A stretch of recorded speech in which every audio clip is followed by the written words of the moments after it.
کہ ایک بی بغیر پردے کے جا رہے تھے، نیکی کا حکم کرنا اور برائی سے بچی کو بغیر پردے کے جا رہی، تو عائشہ فرمان لگے پتر پردہ کر۔ بچی کسی امیر گھر کی تھی، کچھ پڑھی لکھی بھی تھی، غصہ کر گئی، پتر پردہ کر۔ اس طرح منہ کیا، پتر پردہ کر، مسلمانوں دیا تیاں پردہ کر دیا نے۔ وہ کہندی بابا جا اپنا کام کر۔ عائشہ فرمانے نے پتر میں کام بھی لگا، میرا ہی کام بھی صبح شام، میں کام بھی لگا ہوں بڑھے بارے میں اور کی کرنا ہے، میرا صبح شام کام یہ جڑا بندہ بندہ کام کرے انہوں چنگا دسنا، تو جڑا چنگا کرے وہ استقامت دی دعا کرنا، میں کام ہی لگا ہوں، میری ڈیوٹی یہی ہے۔ تو بچی مسکرا پڑی، کہنے لگی بابا دیا تو جواب ہے پر تیرے لفظوں میں مٹھاس بڑی ہے۔ اس نے اسی وقت نقاب کر لیا۔ رستے میں بیٹھنا ہے تو رستے کا حق بھی ادا کرنا ہے، ڈیوٹی کرنی ہے، ایسے تھوڑی ہے کہ راہ میں بیٹھ جائے۔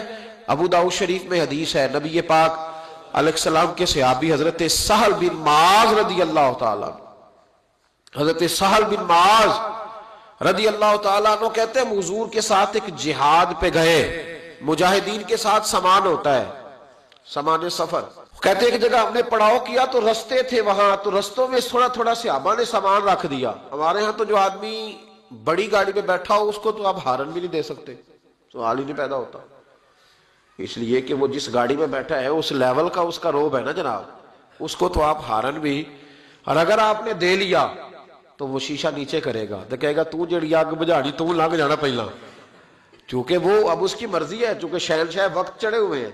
اور پارکنگ کا مسئلہ اتنا خوفناک ہے کہ بڑے بڑے سیانے بندے گاڑی کے پیچھے گاڑی لگا دیں گے، آپ ڈھونڈتے پھریں، اللہ خیر کر، اس کو پتہ ہے کہ گزرنا ہے، اس کو خبر ہے کہ یہ گاڑی والے کو تکلیف ہوگی لیکن بس گزر جائیں گے۔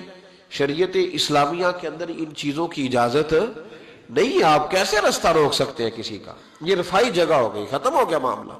حضرت سہل بن معاذ رضی اللہ تعالیٰ عنہ فرمانے لگے، یہ ابو داؤد شریف ہے، فرماتے ہیں مجاہد تھے، جہاد کرنے گئے تھے تو تھوڑا تھوڑا ہمارے ساتھ سامان تھا، رستوں میں رکھ دیا۔ اس علاقے کے کچھ لوگوں نے آ کے عرض کی، یا رسول اللہ صلی اللہ علیہ وسلم ہمارے رستے تھے، ہم نے گزرنا تھا اور مجاہدوں نے پڑاؤ کیا تو سامان رکھ لیا ہے۔ تو نبی کریم علیہ السلام نے ایک شخص کی ڈیوٹی لگائی، ابو داؤد شریف پڑھ رہا ہوں اس کو یاد رکھنا، حضور نے ڈیوٹی لگائی، فرمایا جاؤ جا کے اعلان کر دو کہ جس شخص نے کسی کا رستہ روکا ہے اس کا کوئی جہاد نہیں، اس مجاہد کا کوئی جہاد، اس کو کوئی ثواب نہیں جہاد، رستہ روک کے کھڑا ہے لوگوں کا، اذیت دے رہا ہے، یہ کون سا جہاد کر، کوئی اس کا تعلق نہیں اس بات سے، اسے کوئی اجر نہیں ملے گا۔ رستے میں کھڑے ہو کے چلے جانا، شادیوں پہ بیاہوں پہ جہاں مرضی ٹینٹ لگا لینا، اور اللہ تعالیٰ خیر فرمائے رات کے وقت بڑا لمبا ایک رستہ ہم نے طے کیا، اور جب ہم وہ رستہ طے کر کے ایک جگہ پہ پہنچے تو بجری کا ڈھیر تھا، کیا کر سکتے ہیں آپ، کدھر گاڑی جائے گی، اور بعض اوقات آپ ایسی جگہ پہ الجھ جاتے ہیں جہاں سے گاڑی بیک بھی نہیں جا سکتی، لیکن وہ جس نے گرائی ہے وہ مالک ہے گلی کا، کہتا ہے 4.5 فٹ میں نے جگہ چھوڑی ہوئی ہے، کسی کی ضرورت ہے جو مجھے کہہ سکے بھئی یہ شارع عام ہے، اب تیری ملکیت، خدا کا خوف کر، تھوڑا سا خیال کر۔ موٹر سائیکل کھڑی کرنے والا اس احتیاط سے موٹر سائیکل نہیں کھڑی کرتا کہ کوئی اگر گزرنا چاہے گا تو اس کے لیے آسانی ہو، ہم سمجھتے ہیں دین تو نماز پڑھنے کا نام ہے، دین تو کالا بکرا ہر جمعرات کو ذبح کرنے کا نام ہے، دین تو اچھی اچھی تقریریں کرنے کا 1.5 گھنٹہ جو ہے وہ محفل سجانے کا نام دین ہے۔ یہ کون معاملہ ہے جدھر دل کیا جو مرضی کرے، اور آپ کہہ نہیں سکتے، سوال نہیں پیدا ہوتا۔ اگر آپ کہیں گے تو پھر لوگ کہیں گے کہ جناب اتنی کاہے کی جلدی ہے، آپ کو کیا مسئلہ ہے، آپ نے کہاں جانا ہے، بس 5 منٹ میں آیا ہوں۔ آپ تھوڑی احتیاط کریں، میرے رسول کریم علیہ السلام نے بہت بڑی بات ارشاد فرمائی۔ نبی کریم صلی اللہ علیہ وسلم کے آنے سے قبل جو امتیں تھیں نماز پڑھنے کے لیے مخصوص جگہ تھی، عبادت گاہوں میں لوگ نماز پڑھتے تھے، ہر جگہ نماز پڑھنے کی اجازت نہ تھی۔ جب حضور تشریف لائے، نبی رحمت صلی اللہ علیہ وسلم آئے تو حضور نے فرمایا لو بھی میرے قدموں کی برکت سے رب نے ساری زمین کو مسجد بنا دیا ہے، اب تم جہاں نماز کا وقت آئے مصلی بچھا کے پڑھ لینا، نماز ہو جائے گی، صرف مسجد میں نہیں، گھر میں بھی، چوک میں بھی، جہاں بھی موقع ملے۔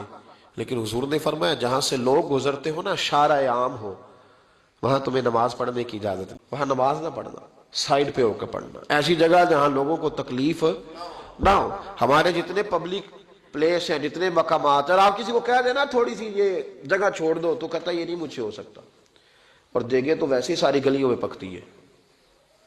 گھر میں چونکہ وہ ظاہر ہے وہ کوئلے ہوتے ہیں، بڑا کچھ ہوتا ہے تو پھیل جاتا ہے. آپ کہہ سکتے ہیں کسی کو کہ دیگ اندر پکاؤ؟ ہے طاقت جی؟ تو جنائیوں میں سیاح تو منجی بھی ایک نال ڈال لینا ہے، پھر تو کام ہی مکانا.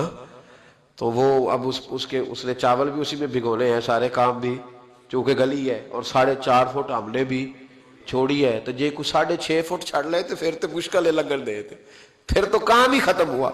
بھائی دین یہ کہہ رہا ہے کہ تو یہاں نماز ادا نہ کر، اس لیے کہ لوگوں نے یہاں سے گزرنا ہے، اور تو نے یہی دیگ رکھوا لی اور دیگ دینی اللہ کے نام پہ، اور سارے مسلمانوں کو لائن میں لگایا ہوا ہے.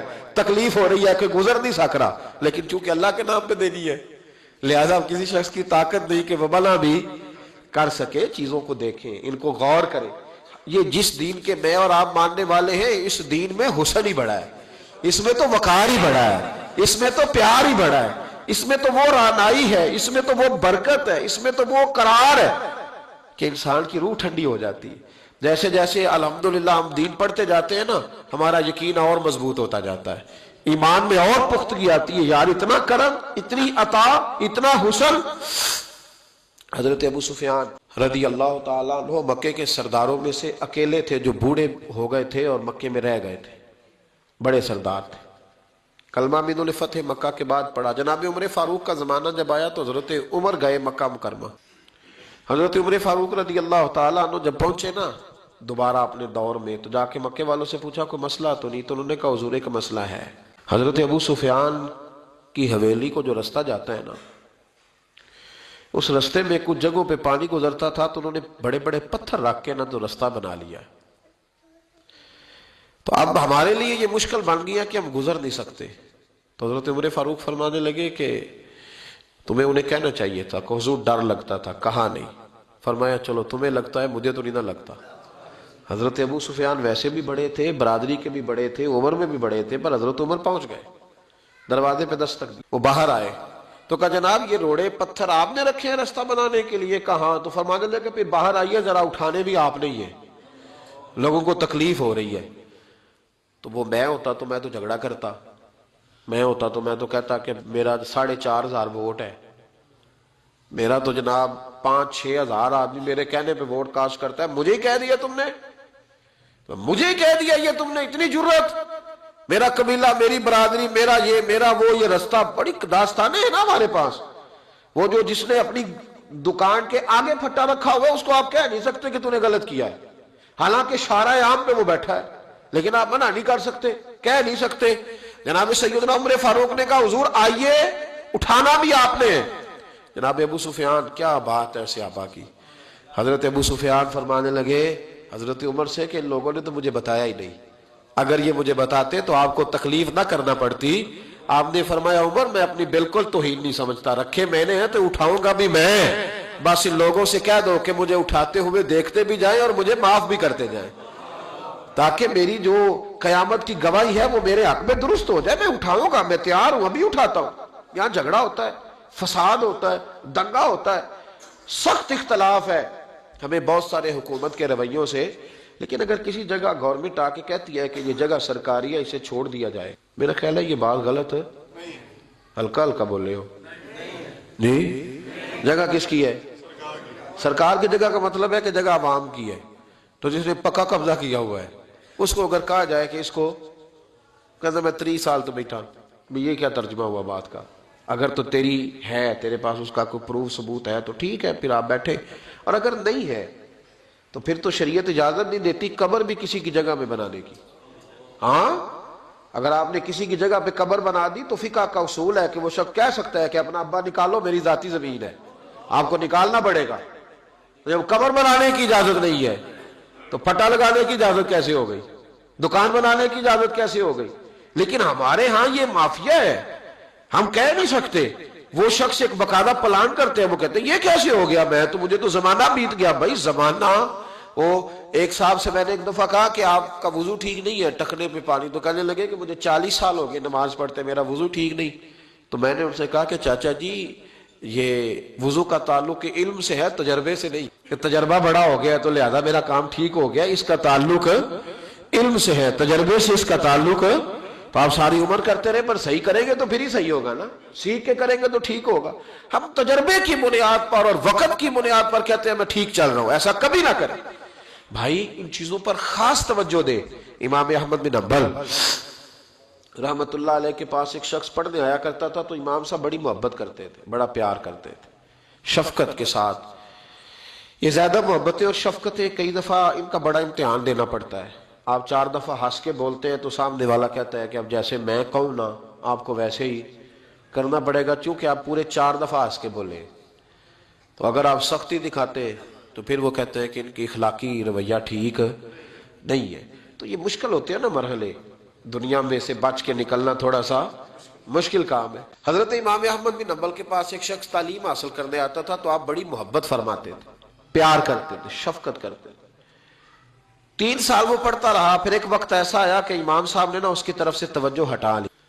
اس نے نا گھیمتے شروع کر دی دائیں بائیں، کہنے لگا جی لگتا ہے اب کچھ زیادہ لوگ آ گئے، اب ذرا پیار ہو گیا، اب ذرا یہ ہو گیا، دائیں بائیں ہلکی پھلکی باتیں۔ جس طرح انسان کے کمزور رویے ہوتے ہیں وہ کرنا شروع کر دیتا ہے، ہماری کمزوریاں ہوتی، دائیں بائیں اس نے باتیں شروع کر دی۔ اس کو امام غزالی نے لکھا ہے۔ تو امام احمد بن حنبل رحمۃ اللہ تعالی علیہ کو پتہ چلا تو آپ نے اس کو بلایا اور بلا کے فرمایا مجھ پہ شکوہ تھا تو بات مجھ سے کرنی چاہیے تھی کہ دوسروں سے کرنی۔ اس نے کہا حضور میں بڑی تکلیف میں ہوں، 3 سال آتا رہا ہوں اور آپ بڑی محبت کرتے رہے، تو اب آپ نے رخ ہی پھیر لیا ہے، بات کیا ہے؟ تو آپ فرمانے لگے کتنا عرصہ پڑھا تو نے میرے پاس؟ کہا 3 سال۔ فرمایا میں نے تجھے قرآن بھی سکھایا، حدیث بھی سکھائی، اخلاق بھی بتاتا رہا، اور کل تو نے اپنی دیوار پہ لیپا پوتی کی ہے، مٹی کی لیپا پوتی ہوتی ہے نا کچی دیواروں پہ، وہ کل تو نے اپنی دیوار پر لیپا پوتی کی ہے، اور گلی کے اندر اتنے اتنے بڑے گڑھے بنا کر تو نے مٹی اٹھائی ہے وہاں سے، یہ کچھ عرصہ پہلے۔ اور پھر مجھے کسی نے آ کے بتلایا، پھر میں دیکھ کے آیا ہوں قد آدم کے برابر تو نے زمین میں گلی میں گڑھے کھود کے سڑک پہ، اور تو نے اپنی دیواروں پہ مٹی لگائی ہے، تو یہ خیال نہیں آیا؟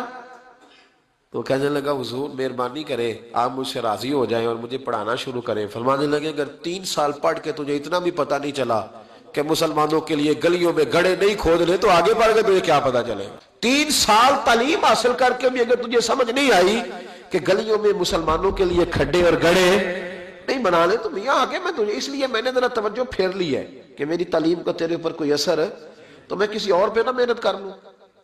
اب کسی اور، چونکہ میرا تو مشن یہ ہے رسول اللہ کا دین پھیلانا، تو اگر تیری سمجھ میں بات نہیں آ رہی تو پھر میں آگے بھی نہ بڑھوں، پھر کسی اور کی طرف بھی نہ جاؤں۔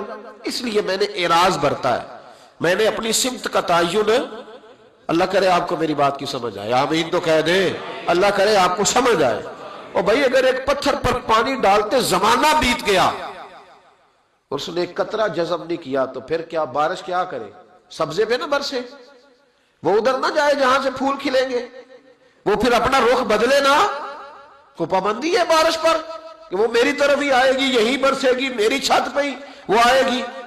کچھ لوگ رسم لیتے ہیں تبلیغ کو، رسم لیتے ہیں تربیت کو، اور کچھ ایسے ہوتے ہیں جو دور دراز سے آتے ہیں پر دل کھول کے سینہ کھول کے آتے ہیں تو جھولی بھر کے جاتے ہیں، سیکھنے کا ماحول لے کے آتے ہیں، تو بات ہو جاتی ہے۔ کوئی آیا لے کے چلا گیا، کوئی عمر بھر بھی نہ ہوتا ہے نا میرے بھائی۔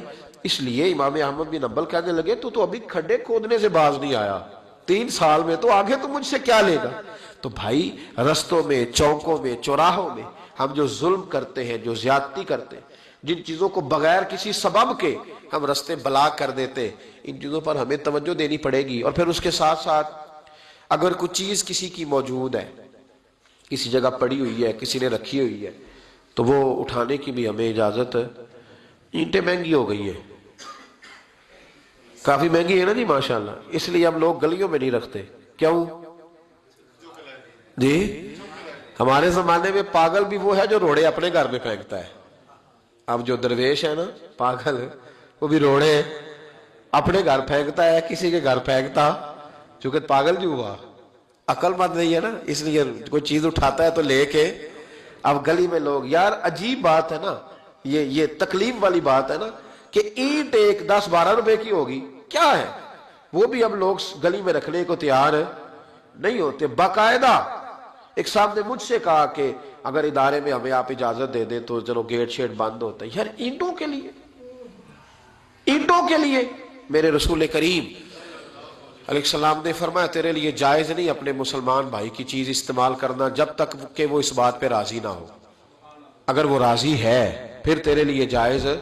اور ہم راضی بھی بڑے مشکل طریقے سے کرتے ہیں، ہمارا سٹائل بڑا اور ہے. جب کسی نے اینٹیں پھگوا لی تو آپ آ گئے کہ 15 اینٹیں چاہیے، کیا کرے گا وہ؟ ہاں کہ نہ؟ نہیں صحیح دسیا جی، کیا کرے گا؟ انہیں آخنا ہے پھر ان دیڑی ہی پیڑیاں نے. تو اب آپ کا کیا خیال ہے؟ بڑی خوشی سے دے رہا ہے، ہنس کے مسکرا کے دے رہا ہے. تو بھائی اتنی ضرورت تھی تو آپ موٹر سائیکل پہ جاتے کہ توڑا اینٹوں کا رکھ لاتے. وہ ملتی یہ کیا ہے کہ شارٹ ہے دنیا میں؟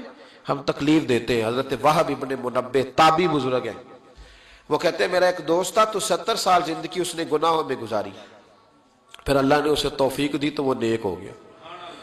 اللہ فرماتے ہیں پھر اگلے 70 سال میں نے اسے واقعی نیک ہی دیکھا. اس نے وقت پہ نماز پڑھی، وقت پہ روزہ رکھا، اس نے وقت پر عبادت کی. پچھلے 70 سال کے گناہ بھی اس کے بڑے خوفناک تھے، اس میں ایسے ایسے بڑے پاپ تھے کہ اللہ علمان والحفیظ، اللہ بچائے. لیکن پھر جو اگلے 70 سال تھے وہ سونے بھی بڑے تھے، صاحب بھی بڑے تھے. پھر میں نے اسے فجر کی اذانیں دیتے بھی دیکھا. فرماتے 70 سال اس کے وہ، 70 سال اس کے یہ، اتنی لمبی اللہ نے اس کو عمر دی. آپ فرماتے ہیں جب اس کا انتقال ہوا تو میرے دل میں روز خیال آتا تو میں روز دعا کرتا کہ یا اللہ مجھے پتہ چلے کہ تو نے اس کے پچھلے 70 سال والے معاف کر دیے. مجھے کبھی پتہ چل جائے تو میرا دل ٹھنڈا ہو جائے، کیونکہ وہ گناہ بھی اتنے خوفناک تھے کہ وہ بڑے سخت تھے، بیان نہیں کیا جا سکتا. آپ فرماتے ہیں اللہ نے میری دعا قبول کی اور وہ مجھے خواب میں مل گیا. میں نے پوچھا بتا کیا بنا؟ تو کہنے لگا ساری معافی مل گئی، ایک نہیں ملی. وہ کیا؟ کہنے لگے میرے پڑوسی کی چھڑی اس کے دروازے کے آگے پڑی تھی، تو میں ایک رات نکل رہا تھا اپنے گھر سے تو وہ چھڑی میں نے اٹھا لی کہ رستے میں کچھ جانور ستائے نہ. فرماتے بغیر اس کی اجازت کے اس کے دروازے پہ پڑی ہوئی چھڑی میں نے اٹھائی تھی. سارا رب کریم نے 70 سال کے گناہ معاف کر دیے، لیکن فرمایا یہ حقوق العباد کا معاملہ. حضرت وہب ابن منبہ کہتے ہیں مجھ سے کہنے لگا، فرشتے کہنے لگے ساری معافی ہے پر ایک کوڑا قبر میں تجھے کھانا پڑے گا اس چھڑی کے سبب سے جو کسی کی گلی میں بغیر اس کی اجازت کے اٹھا کے لے گیا. تو مجھے پتا تھا اس کی، یار وہ یہی رکھتا ہے، جب باہر نکلتا ہے تو اٹھا لیتا ہے، میں نے اٹھا لی. فرماتے ایک کوڑا فرشتوں نے مارا تھا میری قبر پہ اور 100 دن میری قبر میں آگ بھڑکتی رہی ہے، 100 دن. اب اللہ نے مجھے فضل کیا ہے اور معافی ملی ہے بغیر کسی کے. یعنی سودا خریدنے جاتے ہیں نا ریڑھی والا بیچارہ کیا کہے گا؟ کم از کم غریب آدمی کا نا 1.5-2 کلو پھل سارا دن چکھنے والے لے جاتے ہیں. یہ کس بھاؤ ہے؟ اٹھا لیا. وہ کس بھاؤ ہے؟ اٹھا لیا. کیا تماشا ہے، کیا طریقہ ہے. اور پھر طنز کر رہے ہوتے ہیں وہاں کھڑے ہو کے، کہتے ہو کل دے رکھے نہیں، آج تازہ نہیں گیا. کیا یار آپ چھوڑ دیں، وہ غریب آدمی ہے، اس کی بچت کیا ہے؟ 200-400 500 1000. تو جو آپ کھا گئے یہ کاہے کا وتیرہ ہے؟ کس طرح کا یہ رویہ ہے؟ یعنی انسان چھوٹا محسوس ہوتا ہے اس طرح کے کام کرتے. یہ کوئی اس کی پہلوانی نہیں، یہ کوئی اس کی دلیری نہیں، کبھی بھی کوئی چیز. اور پھر یہ تو ہے کسی کی چیز. ایک ہے وقف کی چیزیں، وقف کی چیزیں جو وقف ہے بالکل. یہ ہمارے نہروں پہ درخت ہوتے ہیں تو یہ کس کے ہیں؟ یہ قوم کے ہیں. ہمارے لیے اجازت نہیں کہ ہم جائیں تو وقف چیز سے جا کے مسواک بھی اتار کے لے آئیں. کہ ناراض ہو گیا جی؟ یہ شریعت اس کی بھی اجازت. اگر حکومت وقت اعلان کر دے کہ عام ہے، جس کا دل چاہے کہ وہ چیز اتار کے لے جائے پھر تو ہے ٹھیک. لیکن اگر پابندی ہو کہ آپ نے ان کو اتارنا نہیں. ہم نے تو بہت سارے درخت تو ویسے ہی ختم ہو گئے ملک میں، کہیں رہ گئے. جس کا دل چاہا اس نے جہاں سے چاہا رات کو کاٹ لیا، ختم ہو گئی بات. وقف چیزوں کو تو ہم نے اپنی ملکیت سمجھ لیا ہے. مسجد کی چیز بھی اگر بیچی جائے گی تو ایک آدمی کو اختیار نہیں ہے، وہ کم از کم 3 لوگ بیٹھیں گے، 2 تو شرعی گواہ ہیں اور تیسرا وہ جو خریدے گا. تو وہ اپنی رضامندی سے، یعنی کوئی چیز اضافی ہو گئی، بڑا اے سی آ گیا تو چھوٹا اے سی بیچنا ہے، تب اس میں بھی کم از کم 2-3 لوگوں کی رائے کا ہونا ضروری ہے. ایسے کسی عام آدمی کو یہ کام کرنے کی اجازت. وقف کا مال جو قومی ہے، ہمارے ہاں تو لوگ حضرت مولا علی شیر خدا کرم اللہ تعالیٰ وجہ الکریم کے بارے میں ہے نا کہ ایک مسجد کو ایک آدمی کوفے کی جامع مسجد سے تیل نکال کے لے جاتا تھا. لوگ تیل رکھ کے جاتے تھے، چونکہ بڑے بڑے چراغ مسجدوں میں جلتے تھے، تو جو لوگ جس طرح آج لوگ مسجدوں میں گلے لگے ہوتے پیسے ڈال جاتے، اس وقت تیل ڈال کے جاتے، وہ تیل نکال کے لے جاتا تو دلیل بڑی تگڑی دیتا تھا۔